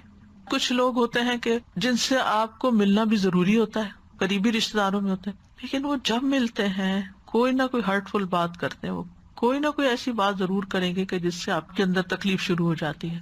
حتیٰ کہ بعض بہت ہی کلوز ریلیشن بھی ہوتے ہیں، یعنی ماں باپ بھی ہو سکتے ہیں، بچے بھی ہو سکتے ہیں، کہ ماں باپ بچوں کو دیکھے بغیر نہیں رہتے، اور جب بچے آتے ہیں تو ایسی بدتمیزی کی باتیں بعض اوقات کر جاتے ہیں کہ انسان کے لیے انتہائی تکلیف دہ ہوتا ہے. کیونکہ آپ دیکھیے کہ جن رشتوں سے زیادہ پیار ہوتا ہے نا، اور جن رشتوں سے زیادہ ایکسپیکٹیشن ہوتی ہے، تکلیف بھی وہیں زیادہ ہوتی ہے.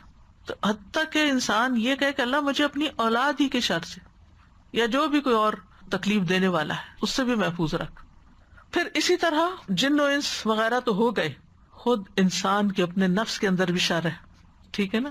نعوذ باللہ من شرور انفسنا ومن سیئات اعمالنا، میں اپنے نفس کے شر سے اپنے آپ کو اللہ کی پناہ میں دیتی ہوں، کیونکہ ان النفس لامارۃ بالسوء، نفس انسان کو بہت زیادہ حکم دیتا ہے برے کام کرنے کا، اور جب ہم برے کام کرتے ہیں تو ظاہر ہے اپنی آخرت برباد کرتے ہیں. اور اسی طرح ہمارے بعض اعمال یعنی جو گناہ ہوتے ہیں وہ ہمارے لیے نقصان دہ ہوتے ہیں. تو جب انسان یہ دعا پڑھتا ہے تو پھر آپ کے درمیان اور چیزوں کی بری تاثیر کے درمیان اسی حساب سے رکاوٹ ڈال دی جائے گی جتنا آپ کے تعوذ میں طاقت ہوگی، جتنا بہترین تعوذ ہوگا یا جتنا وہ کمزور ہوگا اسی حساب سے. یعنی اگر آپ نے پناہ شیلڈ اپنے اوپر یا اپنی پروٹیکشن وال جو ہے وہ کمزور رکھی ہوئی ہے تو اٹیک زیادہ ہوگا، زیادہ مضبوط ہے تو اتنا ہی وہ ٹکرا کے واپس چلا جائے گا شر. پھر ہے اللہم انی اعوذ بک من الفقر والقلۃ والذلۃ واعوذ بک من ان اظلم او اظلم. اے اللہ میں فقر و فاقہ، قلت اور ذلت سے تیری پناہ میں آتا ہوں کہ مجھے کوئی ذلیل کرے، اور میں اس بات سے تیری پناہ میں آتا ہوں کہ میں کسی پہ ظلم کروں یا کوئی مجھ پہ ظلم کرے. فقر کا مطلب ہوتا ہے پیٹھ کے یا کمر کے جو ریڑھ کی ہڈیاں نے اس کے مہرے توڑ دینا. مراد اس سے ہے ہاتھ کا مال سے خالی ہو جانا، کچھ رہا ہی نہیں، تو اس کی کمر ٹوٹ گئی، یہ کہتا ہے نا کمر ٹوٹ گئی، تو یہ فقر سے ٹوٹتی ہے، محتاجی سے ٹوٹتی. اور فاقہ مخلوق کی طرف شدید حاجت مند ہو جانا، یعنی بندوں کی شدید ضرورت پڑ جانا. قلت کسی چیز کا کم ہو جانا یا تعداد میں کمی ہونا یا خیر کے دروازوں میں کمی ہونا، یعنی اللہ نے اپنی رحمتوں کے بہت سے دروازے کھولے ہوئے، طرح طرح کی نعمتیں آپ کے پاس آ رہی کہ حالات پلٹا کھا جاتے ہیں اور دروازے بند ہو جاتے ہیں. ذلت یعنی ایسی ذلت کہ دوسروں کی نگاہوں میں انسان حقیر ہو جائے اور اس کی کوئی قدر و قیمت نہ رہے. اور عیلہ جو ہے محتاجگی اور ہاتھ کا رزق سے خالی ہونا. اور فقر جو ہے اس سے پناہ مانگنا اس لیے ضروری ہے کہ بعض اوقات یہ فقر جو ہے وہ کفر تک پہنچا دیتا ہے انسان کو. انسان اپنی بنیادی ضروریات کے پوری کرنے کے لیے اپنے دین کو بھی بیچ ڈالتا ہے. اور پھر آپ دیکھیے کہ انسان کو یہ بھی ڈر ہوتا ہے کہ کہیں بے صبری کی وجہ سے میرے اندر اللہ کے قضاء و قدر کے فیصلوں کے بارے میں کوئی ناراضگی نہ پیدا ہو جائے، کہیں شیطان مجھ پہ مسلط نہ ہو جائے. کیونکہ جب انسان ضرورت مند ہوتا ہے، کمزور ہوتا ہے، تو پھر ساری چیزیں اٹیک کر دیتی ہیں. یا اللہ مجھے پناہ دے کہ میں مخلوق کا بہت محتاج ہوں، کہ لوگوں پر ڈپینڈنٹ ہو جاؤں، یعنی میں صرف تیرا ہی محتاج ہوں، بندوں کا نہ ہوں. کیونکہ جب انسان بندوں کا محتاج ہوتا ہے نا تو اس کی عزت نفس میں بھی کمی آتی ہے، اس کے دین میں بھی کمی آتی ہے، اس کی مروت میں بھی کمی آتی ہے.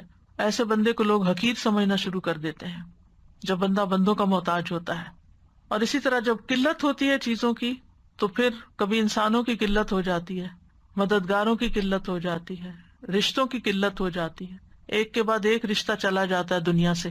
ایسے بھی ہوتا ہے نا کہ زندگی میں ہی اولاد فوت ہو گئی، زندگی میں ہی بیوی یا شوہر فوت ہو گیا، تو انسان کتنا تنہا ہو جاتا ہے. تو کسی بھی چیز کی قلت ہو سکتی ہے. یعنی پہلے آپ کے پاس سب کچھ تھا، بھرا ہوا گھر تھا، پھر چھٹ گئے سارے، اور اس کی وجہ سے انسان کے اندر جب تکلیف شروع ہو جاتی ہے. پھر ذلت کہ لوگ آپ کو کوئی امپورٹنس ہی نہ دیں، نہ آپ کی بات سنیں اور نہ ہی آپ کی طرف کوئی توجہ کرے. یہ چیز بھی بڑی تکلیف دہ ہوتی ہے کہ آپ کسی مجلس میں جائیں، کوئی آپ کو پوچھے بھی نہ، وہ لوگ اپنی خوش گپیوں میں مصروف ہوں، اپنی باتوں میں خوش ہو رہے ہیں، اور آپ اپنے غم میں بیٹھے ہوئے، کوئی آپ کا حال تک نہیں پوچھتا. ایسا ہوتا ہے نا، بعض لوگ بالکل آئسولیٹڈ بیٹھے ہوتے ہیں، کوئی ان کی طرف توجہ نہیں کرتا، کوئی ان کو نہیں پوچھتا. پھر اسی طرح ظلم سے بھی پناہ مانگی کہ اللہ مجھے اس سے بچا کے رکھنا، کیونکہ ظلم کی وجہ سے انسان بعض اوقات اپنے دین، اپنے ایمان، دین کا کام، اپنے مشن، بہت ساری ایسی چیزوں سے پیچھے ہٹ جاتا ہے جو اس کی زندگی کا بہت بڑا پیشن ہوتا ہے. اور بعض اوقات رنج و غم، یعنی ظلم کی وجہ سے رنج و غم آتا ہے نا، اور رنج و غم اور پریشانی انسان کی عقل کو، انسان کے جسم کو، انسان کے دل کو تھکا دیتی ہے کہ زندگی میں کوئی لطف ہی باقی نہیں رہتا. یعنی ساری نعمتیں ہیں، کھانا رکھا ہوا ہے، کھانے کا کوئی ٹیسٹ ہی نہیں آ رہا، کپڑے ہیں پہن کے کچھ مزہ ہی نہیں آ رہا، گھر ہے کوئی چین ہی نہیں آ رہا. کتنی تکلیف دہ زندگی. تو ایسے میں انسان اللہ سبحانہ وتعالیٰ سے حفاظت کی دعا مانگتا رہے. ربنا آتنا فی الدنیا حسنہ وفی الآخرۃ حسنہ، دنیا بھی اچھی ہو، آخرت بھی اچھی. تو جب اللہ تعالیٰ کی پناہ میں آتا ہے انسان، تو اللہ تعالیٰ ابراہیم علیہ السلام کو آگ سے نکال سکتا ہے، جو ایک نون واقعہ ہے ہسٹوریکل، اور نوح علیہ السلام کو کس طرح نجات دے سکتا ہے، اور باقی پیغمبروں کو بھی انوکھے واقعات ہیں ایک سے ایک. ہم تو سن کے عادی ہو گئے نا، تو ہم کہتے ہیں ہاں ہمیں پتہ ہے، لیکن اگر ہم ان کے اوپر غور کریں کہ ہوا کیسے. ابھی بھی ایسے ہی ہوتا ہے استاذہ. اگر ہم یہ سوچیں نا کہ حضرت ابراہیم علیہ السلام کے، آپ اپنی مشکلوں میں دیکھیں کہ کیسے اللہ سبحانہ وتعالیٰ ایسے نکالتا ہے آپ کو، تو آپ اسی طرح حیران ہوتے ہیں اور کہتے ہیں ہاں مجھے اللہ تعالیٰ پہ یقین ہے. بالکل. اور کون سی چیز ہے، کون سا نقصان ہے جس سے اللہ تعالیٰ نہیں بچا سکتا؟ یعنی ایک اللہ سبحانہ وتعالیٰ کی ذات ہے، نہیں گھومنا پڑتا کہیں. کافی ہے. پھر دعا ہے اللہم انی اعوذ بک من یوم السوء ومن لیلۃ السوء ومن ساعۃ السوء ومن صاحب السوء ومن جار السوء فی دار المقامہ. اے اللہ، بے شک میں تیری پناہ مانگتا ہوں برے دن سے، بری رات سے، برے وقت سے، برے ساتھی سے، گھر میں مقیم برے ہمسائے سے، یعنی جو ساتھ رہتا ہے اور وہ ہمارے لیے تکلیف دہ ہے. تو نبی صلی اللہ علیہ وسلم یہ دعا مانگا کرتے تھے. برے دن سے مراد وہ دن جس میں انسان پر کوئی مصیبت نازل ہو، کوئی اس کا نقصان ہو جائے، کوئی آزمائش آ جائے. اور بری رات جس میں یہ سب کچھ رات کے وقت ہو. اور بری گھڑی یعنی وہ وقت بعض اوقات اچانک کوئی مصیبت آ جاتی ہے، آن کی آن میں، لمحوں میں. اب پچھلے دنوں جو ایک طوفان سا آیا تھا، اچانک آیا اور گیا، تھوڑی دیر میں ختم بھی ہو گیا، لیکن کئی دن تک لوگوں کے نیٹ ڈاؤن رہے اور بجلی چلی گئی اور کیا کیا مشکلات نہیں کھڑی ہو گئی. تو انسان کے سوچ میں بھی نہ، اور وہ کہاں سے آفت آئی اور کہاں چلی گئی. پھر برے پڑوسی سے، یعنی نیبر سے، اور وہ نیبر جو تکلیف دینے سے رکتا نہیں، اور پھر رہائش بھی ساتھ ہی ہے. دار المقامہ یعنی جہاں آپ قیام کر رہے ہیں اسی گھر کے اندر ہے وہ. خادم، اسپاؤس، دوست، ہم سفر. فی دار المقامہ، دار المقامہ ہوتا ہے دار القیام، یعنی جس گھر میں آپ کا قیام ہے اسی کے اندر. یعنی کہ بعض بچیاں اپنے ان لاء سے پریشان ہوتی ہیں کہ کوئی کچھ کر رہا ہے، کوئی کچھ کہہ رہا ہے. یعنی یو نیور نو، یعنی بعض کیسز میں دیکھا کہ مختلف سٹوریز آپ بھی سنتے رہتے ہیں، میرے پاس بھی مسائل آتے رہتے ہیں. ہسبینڈ وائف بالکل ٹھیک ہے آپس میں، لیکن ماں نے جینا حرام کیا ہوا ہے. وہ ہر وقت بہو کی برائیاں جو ہے وہ ہسبینڈ سے کرتی رہتی ہے، جس کے نتیجے میں ہسبینڈ اپنی بیوی کے ساتھ بدسلوکی شروع کر دیتا ہے. اب ماں ہے گھر میں، اس کو کہیں نکال تو نہیں سکتے، تو اب کرے تو کرے کیا؟ نہ انسان خود نکل سکتا، نہ اس کو نکال سکتا ہے، نہ کسی سے فریاد کر سکتا، کیونکہ میاں سے اگر فریاد کرے گی بھی تو وہ تو اس کی ماں ہے، وہ اس کی آنکھوں پہ تو پٹی بندھی ہوتی ہے بازو کا، تو اس کو تو ماں کی کوئی خرابی نظر ہے، کیونکہ تو بچپن سے ہی سب دیکھ رہا ہوتا ہے، وہ تو عادی ہو چکا ہوتا ہے. ایک مثال ہے، لیکن ایسے واقعات بہت ہیں. انسان کس قدر پریشان ہے ایسے لوگوں کے ہاتھوں کے جو گھر کے اندر، بعض اوقات کسی نند کی مثلا شادی نہیں ہوئی اور وہ ہر چیز میں انٹرفیئرنس کر رہی ہے، ہر چیز میں، یا یہ کہ وہ جس دن آتی ہے تو اس دن ہر چیز الٹ ہو جاتی ہے. تو اس طرح کی بہت ساری چیزیں جو زندگی میں تکلیف دہ ہوتی ہیں. یعنی بعض لوگوں کا آنا، ان کا وجود، ان کا رہنا ہمارے مصیبت بن جاتا ہے. تو یا رب، جس گھر میں ہم رہتے ہیں یا جس جگہ ہم رہتے ہیں، اور آپ دیکھیں کہ ورک پلیس بھی ہو سکتی ہے نا، وہ بھی آپ کا ایک سیکنڈ ہوم ہوتا ہے، کیونکہ آپ دن کا بس اسکول. ہمیں مجھے یاد ہے، مجھے بچپن میں کلاس 2 میں تھے تو ایک اردو کی کتاب میں کہانی ہوتی تھی 2 گھر. میرے 2 گھر تھے. ہم کہتے گھر تو ایک ہی ہوتا ہے، 2 گھر کیسے ہیں؟ تو وہ پھر ایک گھر اسکول کو بتایا ہوا تھا کہ اسکول بھی میرا گھر ہے اور اس کی بھی مجھے صفائی کرنی ہے اور اس کی بھی مجھے ہر چیز کی ٹیک کیئر کرنی ہے. تو پھر وہ آہستہ آہستہ دماغ میں رجسٹر ہو گیا کہ اس کو بھی گھر سمجھنا ہے. لیکن جس جگہ پر آپ کام کرتے ہیں، اگر آپ کے کلیگز جو ہیں وہ آپ کے لیے مصیبت ہیں، اور ہر وقت آپ کی شکایت ہی کرتے رہتے ہیں اور لوگوں کو آپ کے خلاف بھڑکاتے رہتے ہیں، تو کتنی زندگی تکلیف دہ ہو جاتی ہے. بعض استاد ایسے ہوتے ہیں کہ ان کو ایسے اسٹوڈینٹس مل جاتے ہیں جو ان کے لیے وبال جان ہوتے ہیں. وہ استاد کے خلاف باقی لوگوں کو بھڑکاتے رہتے ہیں کلاس کو اور ڈسٹربنس کریٹ کیے رکھتے ہیں. یعنی بے شمار مسائل ایسے ہو سکتے ہیں. تو ایسے میں برے انسان سے جو گھر میں ہی رہتا ہے اس سے بھی اللہ مجھے پناہ دے، یعنی اس کے شر سے مجھے بچا لے. ہمارے دین میں اللہ نے کوئی چیز چھوڑی ہے؟ سارے مسائل کا حل ہے. مسئلہ یہ کہ یا تو ہمیں معلوم نہیں یا ہمیں معلوم ہے تو ہم اس کی طرف توجہ نہیں دیتے اور ان کو یہ چیز ذہن میں رکھ کے نہیں پڑھتے نہ دعا کرتے. اور اگر دارالمقامہ سے یہ معنی بھی لیا جائے نا کہ پرماننٹ ریزیڈنس، جہاں آپ نے گھر خرید لیا، آپ کے ساتھ آ کے ساتھ والا گھر کسی ایسے بندے نے خرید لیا کہ اب وہ ہر وقت آپ کے لیے مصیبت بنے ہوئے ہیں کہ آپ اس کی وجہ سے چین میں نہیں، وہ آپ کا آنا جانا دیکھتے. بعض لوگ تو اپنے گراج میں ہر وقت در کھول کے اس کو ڈرائنگ روم بنائے رکھتے ہیں اور ہر آنے جانے والے کو دیکھتے رہتے ہیں، پھر نظر رکھتے ہیں کہ گھر پہ نہیں، اور پھر اس میں بھی انسان ڈرتا ہے کہ کہیں کوئی چوری ووری نہ ہو جائے یا کچھ. لاؤڈ میوزک، بے شمار مصیبتیں. تو اس لیے برے پڑوسیوں سے چاہے اندر ہوں چاہے ساتھ رہتے ہوں ان سے بھی پناہ مانگی گئی ہے. پھر ہے اللہم انت عضدی و نصیری بک احول و بک اصول و بک اقاتل. اللہ تو ہی میرا دست بازو ہے، میرا مددگار ہے، تیری مدد سے میں چلتا پھرتا ہوں، تیری مدد سے حملہ کرتا ہوں اور تیرے ہی بھروسے پر میں ان سے لڑتا ہوں. یہ خاص طور پر جنگ کے موقع پر نبی صلی اللہ علیہ وسلم پڑھتے تھے. حضرت انس کہتے ہیں کہ رسول اللہ صلی اللہ علیہ وسلم جب غزوے کے لیے تشریف لے جاتے تو یوں دعا پڑھتے. عضدی کا مطلب ہے میرا مددگار، میرا معاون، اور بکا کا مطلب ہے صرف تیری ذات کے ساتھ. احولو یعنی میں حول یعنی طاقت پکڑتا ہوں یا ایک حال سے دوسرے حال کی طرف منتقل ہوتا ہوں، اور اصولو تیری دی ہوئی قوت سے میں لڑتا ہوں، دشمن پہ حملہ کرتا ہوں. ایک اور دعا ہے اللہم بک احاول و بک اصاول و بک اقاتل. اے اللہ میں تیری ہی دی ہوئی قوت کے ساتھ ہیلا کرتا ہوں، تیری ہی دی ہوئی طاقت کے ساتھ حملہ کرتا ہوں اور تیری مدد سے میں لڑائی کرتا ہوں. صہیب رضی اللہ عنہ کہتے ہیں کہ غزوہ حنین کے موقع پر نماز فجر کے بعد رسول اللہ صلی اللہ علیہ وسلم کے ہونٹ ہلتے رہتے تھے.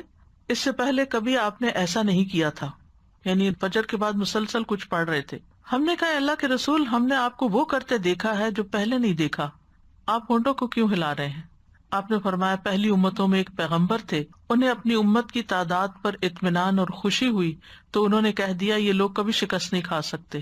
تو اللہ نے ان کی طرف وحی بھیجی کہ اپنی امت کے لیے 3 میں سے کسی ایک بات کو اختیار کر لیں، یا تو ہم ان پر کسی دشمن کو مسلط کر دیں جو ان کا خون بہائے، یا بھوک کو مسلط کر دیں، یا موت بھیج دی جائے. کیونکہ اللہ تعالیٰ کو ان کی یہ بات پسند نہیں آئی. کوئی بھی فخر کا جملہ ہو یا کچھ، تو آپ کو معلوم ہے نا کہ اس غزوہ حنین کے موقع پر بھی کیا ہوا تھا کہ مسلمانوں کے دل میں یہ بات آ گئی تھی کہ آج ہمارا لشکر تعداد میں بہت زیادہ ہے، اس لیے کوئی ہمیں شکست نہیں دے سکتا. یاد رکھیے ہمارے پاس ہر طرح کے بھی وسائل ہونا تو یہ نہ سوچیں اب مجھے کسی کی ضرورت نہیں ہے، اب میں سیلف سفیشینٹ ہوں، انڈیپینڈنٹ ہوں. نہیں، یو نیور نو کہ آپ پر کہاں سے مصیبت آ جائے. اللہ تعالیٰ کو فخر اور غرور پسند نہیں ہے. انسان اپنے آپ کو کسی بھی لحاظ سے بڑی چیز سمجھے. جو کچھ بھی ہو وہ سب اللہ کا دیا ہوا ہے، اور آپ کو بھی اللہ کے اذن سے ہی فائدہ پہنچ سکتا ہے، ورنہ نہیں. چیزیں ہوتی ہیں فائدہ نہیں دیتی. تو انہوں نے اپنی قوم سے مشورہ کیا. وہ کہنے لگے دشمن کے تسلط کی ہم نہیں طاقت رکھتے، بھوک پر ہم صبر نہیں کر سکتے، تو ہم پہ موت مسلط کر دی جائے. تو ان پہ موت مسلط کر دی گئی. 3 دن کے اندر 70,000 آدمی مارے گئے. رسول اللہ صلی اللہ علیہ وسلم نے فرمایا اس لیے میں تمہاری کثرت دیکھ کے یہ دعا کر رہا ہوں اللہم بکا احاول و بکا اصاول و بکا اقاتل. یہ لوگ نہیں، تیری وجہ سے، تیرے ساتھ، تیری مدد سے، تیری قوت سے میں ہیلا کرتا ہوں، حملہ کرتا ہوں اور لڑائی کرتا ہوں. پھر ہے اللہم انا نجعلک فی نحورہم ونعوذ بک من شرورہم. اے اللہ ہم تجھے ان کے بالمقابل کرتے ہیں اور ان کے شر سے تیری پناہ طلب کرتے ہیں. نبی صلی اللہ علیہ وسلم کو جب کسی قوم سے خوف ہوتا تو آپ یہ دعا پڑھا کرتے تھے اللہم اے اللہ انا نجعلک، ہم آپ کو رکھتے ہیں فی نحورہم. ان کے نحر اس جگہ کو کہتے ہیں حلق کو، سینے کو، سینہ کہہ لیں، اور ہم تیری مدد کے ساتھ ان کے شر سے پناہ چاہتے ہیں. یعنی ذبح کرنے کا جو مقام ہوتا ہے نا، نحر کرنا، وہ جو اونٹ کو کبھی آپ نے نحر ہوتے ہوئے دیکھا ہو تو اس جگہ ہی جو ہلکا گڑھا سا ہوتا ہے نا اس کے پاس وہ اندر مارتے ہیں. تو مطلب یہ ہے کہ اے اللہ تو ہمارے اور دشمن کے درمیان میں حائل ہو جا. یعنی ہم اس کا مقابلہ نہیں کر سکتے، ہم تجھے سامنے رکھتے ہیں، تو اس کو پکڑ اور ہمیں تو بچا لے. یعنی آپ ہمارے لیے ڈھال بن جائیں اس کے مقابلے میں، یعنی تو ہی ان کے شر کو ہم سے دور کر دے. پھر اسی طرح ایک اور دعا ہے، اللہم متعنی بسمعی وبصری واجعلہم الوارث منی وانصرنی علی من ظلمنی وخذ منہ بثأری. اے اللہ تو مجھے میرے کانوں اور آنکھوں سے فائدہ اٹھانے کا موقع دے اور تا زندگی ان کو سلامت رکھ. جب تک میں زندہ ہوں میری آنکھیں کان سلامت رہیں، اور مجھ پر ظلم کرنے والے کے خلاف میری مدد فرما اور اس سے میرا انتقام لے. یعنی جو مجھ پہ ظلم کرتا ہے تو خود اس کو پکڑ لے. صحابہ کی کثیر تعداد نے اس دعا کو روایت کیا ہے. اس سے پتہ چلتا ہے کہ یہ بہت کامن دعا تھی جس میں انسان اپنے جسم ہی کے اعضاء کی سلامتی کے لیے اللہ تعالیٰ سے دعا کرتا ہے کہ ان کو ساری بیماریوں سے محفوظ رکھ اور ان چیزوں سے اپنی رضا کا کام لے. یعنی میرے کان اور آنکھیں تیری پسند کے کام کریں، اور پھر اگر کوئی مجھ پہ ظلم کرے تو اس کے خلاف تو میرے لیے کافی ہو جا، تو میری مدد فرما اور تو ہی اس سے میرا بدلہ لے لے. یعنی میں خود اس قابل نہیں ہوں، کیونکہ بہت دفعہ انسان کمزور ہوتا ہے نا تو انتقام نہیں لے سکتا. معاف کر دے تو الگ بات ہے، لیکن یہاں دشمنوں کی بات ہو رہی، جو پیچھے اس کی ایکسپلینیشن ہو چکی ہے کہ دشمن کون ہے. ایک اور دعا ہے، اللہم اکفنیہم بما شئت، اے اللہ جس طرح تو چاہے مجھے ان کے مقابلے کے لیے کافی ہو جا. یعنی میں دشمن کا مقابلہ نہیں کر سکتا، مجھے نہیں پتا کہ کیا کرنا چاہیے، آپ جانتے ہیں، جیسے آپ چاہیں آپ ان کے مقابلے میں میری مدد کریں. ایک کہانی آپ نے پڑھی ہوگی کہ وہ بچہ جسے بادشاہ نے جادوگر کے پاس جادو سیکھنے کے لیے بھیجا تھا تو اللہ نے اسے اپنی پہچان دے دی، اور بادشاہ کو جب پتا چلا تو اس نے کہا کہ اس کو فلاں پہاڑ کی چوٹی پہ لے جاؤ، اور اگر یہ دین چھوڑ دے جس کو اس نے اختیار کیا تو اسے چھوڑ دینا ورنہ وہاں سے گرا دینا. انہوں نے کیا کیا، گرایا، لیکن اسے کچھ بھی نہیں ہوا. تو اس بچے نے کیا پڑھا تھا کہ اس پہاڑ سے گرانے کے باوجود اس کو کوئی چوٹ نہیں آئی. اللہم اکفنیہم بما شئت، اللہ ہی میرے پیچھے پڑ گئے، میں تو اکیلا ہوں، میں تو ان کا مقابلہ نہیں کر سکتا، آپ جس طرح چاہیں ان کے مقابلے میں مجھے کافی ہو جائے. حسبنا اللہ و نعم الوکیل کی ایک اور شکل ہے. اور پھر کیا ہوا، پہاڑ پہ زلزلہ آیا اور سارے گر گئے، اور لڑکا چلتا ہوا واپس آ گیا. تو بادشاہ نے لڑکے سے پوچھا تیرے ساتھیوں کو کیا ہوا؟ تو لڑکے نے کہا اللہ مجھے ان سے کافی ہو گیا. پھر بادشاہ نے کہا اس کو ایک چھوٹی سی کشتی میں بٹھا کے سمندر میں لے جاؤ، اگر دین چھوڑ دے تو اسے چھوڑ دینا، اگر انکار کرے تو سمندر میں پھینک دینا. اس نے پھر یہی دعا پڑھی. اب کیا ہوا، کشتی بادشاہ کے ساتھیوں سمیت الٹ گئی، سب غرق ہو گئے. وہ لڑکا پھر بچ کے بادشاہ کے پاس آ گیا. نے کہا کہ یہ کیا ہوا؟ کہا مجھے ان کے مقابلے میں اللہ کافی ہو گیا. تو آپ سوچیں کہ جہاں پوری پوری فوجیں آپ کے خلاف جمع ہو جائیں تو ایک چند لفظ ہیں چھوٹے سے، اللہم اکفنیہم بما شئت. پھر رب اعنی ولا تعن علی وانصرنی ولا تنصر علی وامکر لی ولا تمکر علی واہدنی ویسر ہدای الی وانصرنی علی من بغی علی. دعا تو لمبی ہے لیکن اتنا حصہ جو ہے یہ خاص طور پر دشمن کے مقابلے کے لیے. اے میرے رب میری مدد فرما، میرے خلاف دوسروں کی مدد نہ کر، میرے حق میں تدبیر فرما، میرے خلاف تدبیر نہ فرما، مجھے ہدایت دے اور ہدایت کو میرے اوپر آسان کر، اور جو مجھ پہ زیادتی کرے اس پر میری مدد فرما. اور پھر اے اللہ مجھے اپنا شکر گزار بنا، بہت ذکر کرنے والا بنا، اپنے سے ڈرنے والا بنا، اپنا فرما بردار بنا، اپنے سامنے عاجزی کرنے والا یا رجوع کرنے والا بنا. اے میرے رب میری توبہ قبول کر لے، میرے گناہوں کو دھو ڈال، میری دعائیں قبول کر لے، میری حجت کو ثابت کر دے. یعنی قبر میں جب منکر نکیر سوال کرے تو میں ثابت قدم رہوں. میرے دل کو ہدایت دے، میری زبان کو سیدھا کر دے، میرے دل کی میل کو چیل دور کر دے. کتنی خوبصورت دعا ہے، اور یہ دعا نبی صلی اللہ علیہ وسلم اکثر پڑھا کرتے تھے. اور اس کے بارے میں آتے ہیں امام ابن تیمیہ بھی یہ دعا بہت پڑھا کرتے تھے، کیونکہ اس پوری دعا میں بہت کچھ شامل ہو گیا ہے.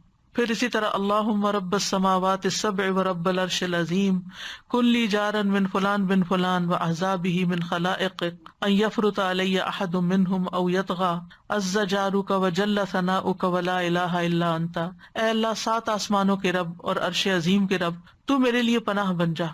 یہ کتنی بڑی بات کی نا کہ 7 آسمانوں کے رب، عرش کے رب، اللہ کی بزرگی بیان ہو رہی.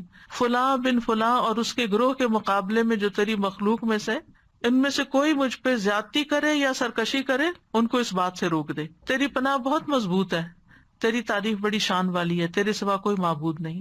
اگر ظالم حکمران کا ڈر ہو تو اس وقت بھی انسان یہ دعا پڑھے.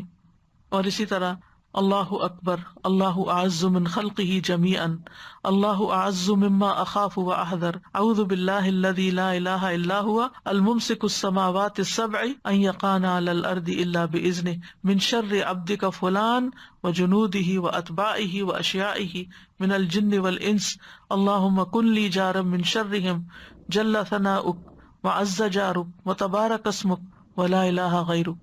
اللہ سب سے بڑا ہے، اللہ اپنی تمام مخلوق پر سب سے زیادہ غالب ہے، اللہ ان چیزوں سے کہیں زیادہ طاقت والا ہے جن سے میں خوف کھا رہا ہوں، جن چیزوں سے میں ڈرتا ہوں اللہ ان سے زیادہ طاقتور ہے۔ میں اللہ کی پناہ میں آتا ہوں جس کے سوا کوئی معبود نہیں، وہ ساتوں آسمانوں کو تھامنے والا کہ وہ زمین پر گر نہ جائیں مگر اس کی اجازت سے، تیرے فلاں بندے کے شر سے، یعنی جس کی طرف سے بھی شر کا اندیشہ، اس کے لشکروں، اس کے پیروکاروں اور جنوں اور انسانوں میں سے اس کے ساتھیوں کے شر سے بھی، اے اللہ ان کے شر سے میرے لیے پشت پناہ بن جا۔ تیری تعریف بڑی شان والی ہے، تیری پناہ بڑی مضبوط ہے، تیرا نام بہت بابرکت ہے اور تیرے سوا کوئی معبود نہیں۔ تو کسی بھی قسم کا کوئی ظالم ہو تو اس کے غالب آنے سے اگر ڈر لگے آپ کو کہ وہ ظالم مجھے پکڑ لے گا یا ظالم مجھے نقصان دے گا، تو آپ یہ دعا پڑھیں تو انشاءاللہ آپ کی حفاظت ہوگی۔ اور پھر عافیت کی دعائیں، اللہم انی اسألک المعافات فی الدنیا والآخرہ، اور اللہم انی اسألک العفو والعافیت فی دینی و دنیایا۔ تو یہ دعائیں پیچھے میں آپ کو ایکسپلین کر بھی چکی ہوں، یہ بھی شر سے بچنے کی دعائیں ہیں۔ پھر اسی طرح گھر والوں سے اگر کوئی تکلیف ہو تو اللہم انی اعوذ بک من جار السوء ومن زوج تشیبنی قبل المشیب، یہ والی دعا۔ اور پھر سوتے وقت اللہم اسلمت وجہی الیک وفوضت امری الیک، جو بھی خوف ہو آپ کے دل میں یہ دعا پڑھ کے اپنے آپ کو اللہ کے حوالے کریں اور اپنا آخری کلام اس کو رکھیں۔ نبی صلی اللہ علیہ وسلم نے فرمایا جب تم اپنے بستر پر آؤ اور اس طرح وضو کرو جس طرح نماز کے لیے کرتے ہو، پھر دہانی کرمٹ لیٹ جاؤ اور یہ دعا پڑھو، اگر وہ شخص اس حال میں مر گیا تو فطرت پر مرے گا، اور ان کلمات کو اپنے آخری کلمات بناؤ۔ اب آپ دیکھیں کہ کتنا خوف ہوتا ہے، لیکن کتنی بے شمار دعائیں ہیں جو پڑھنے کے لیے ہیں، ان کو ہم نہیں پڑھتے اور صرف ڈرتے ہی رہتے ہیں، تو ڈر سے باہر نکلیں۔ تو آج کے لیے اتنا ہی کافی ہے۔ وآخر دعوانا ان الحمدللہ رب العالمین، سبحانک اللہم وبحمدک، اشہد ان لا الہ الا انت، استغفرک واتوب الیک۔ السلام علیکم ورحمۃ اللہ وبرکاتہ۔